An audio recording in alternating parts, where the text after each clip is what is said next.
and I think anyone in this room will know that there are certain areas within the broader community who don't endorse the need for rights. But we were also in a situation, and the timelines were such that there is a lot of issues about the non-apology to Indigenous people by the Howard government. And there was all the issues relating to Tampa, temporary protection visas, and recently arrived migrants. And again, in the city of Hume, we have in 2008, the largest single grouping from overseas who became Australian citizens were Iraqi. And again, that sort of surprised me. It's usually, and the second were Turkish people. But we've got a lot of refugees coming to the city of Hume. And again, they're not used to human rights, but in terms of how does a local council and how does a local community assist you, that's why rights are very important. We got ridiculed also for the fact that you can't enforce a Bill of Rights. But it was never about enforcement. It was really about expressing your values to your community. And every time you express your values to the community, if you make a decision on allocation of resources or making a decision that impacts on the community, you are judged against what you have stated are your values in terms of a Bill of Rights. So if you do the wrong thing, then the community will come back to you and say, hey, you've got a social justice charter, you've got a Bill of Rights, but they're only words. You made a decision which is not about fairness and equality. So it really keeps you as a council honest and committed to social justice. The other thing, and I mentioned that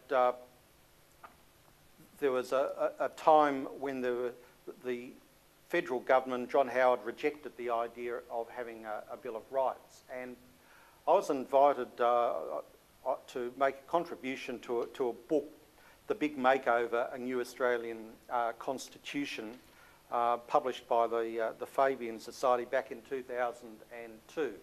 And I was asked particularly to contribute to a chapter on local government and recognition in the federal and state constitutions and whether that should happen. And I concluded, on balance, yes, it'd be good to have recognition, but although there were some disadvantages, but it was great for local government to be recognised constitutionally. But I looked at other things and said, but you don't need constitutional recognition to achieve a lot of other things within your community. And I made particular mention is that why can't a local council form a treaty with the traditional owners of the land? And whilst Hume has not yet been able to achieve that, at least we've got a resolution on the books to say that we are prepared to form a treaty with the original owners of our land. And at the same time, I suggested that you don't have to wait for a federal government or a state government to endorse rights. You can do it at a local level and have a bottom-up approach rather than a top-down approach. You don't have to wait for other people to take that type of action. So in terms of getting councillors on board, as I said that, and which is what I had to address tonight, that's really the easy bit. I suppose I'm a bit disappointed that it hasn't been readily adopted by a lot of other councils.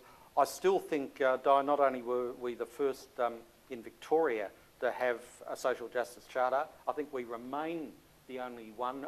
Other councils have certainly made a lot of progression in terms of rights, but in terms of a charter, we also did web searches at the time. I reckon we were the first in the world at local government level, and if we're not, we don't really want to be proven wrong.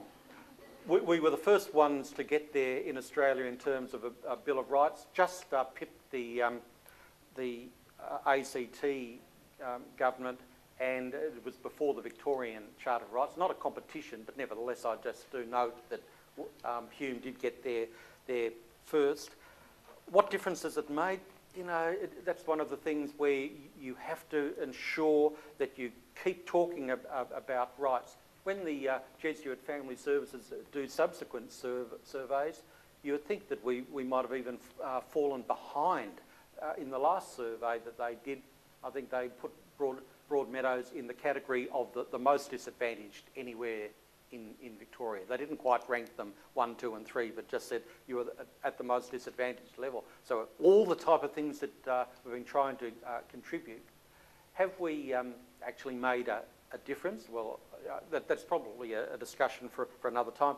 I think we have. I think we've got a lot of community support and an understanding of what community can demand in terms of a quality range of services. And I'll just finish on the one note of how we've progressed, and I think this will be some of the things that Denise will talk about. You'll see the degree of sophistication which has developed over time in terms, when you look at the first report in 2001 of what a social justice charter is, and then go back to last year, you'll see a great level of development. Now there's a whole range of social action plans, and both at various times, Joan Kerner launched a report, Brian Howe launched the report, and they kept on saying, you've got to have measurement, you've got to have data, you've got to look at the data, you've got to set targets, and you've got to measure those targets. And I think that's where, back in 2001, we hadn't really looked at the idea of data and information.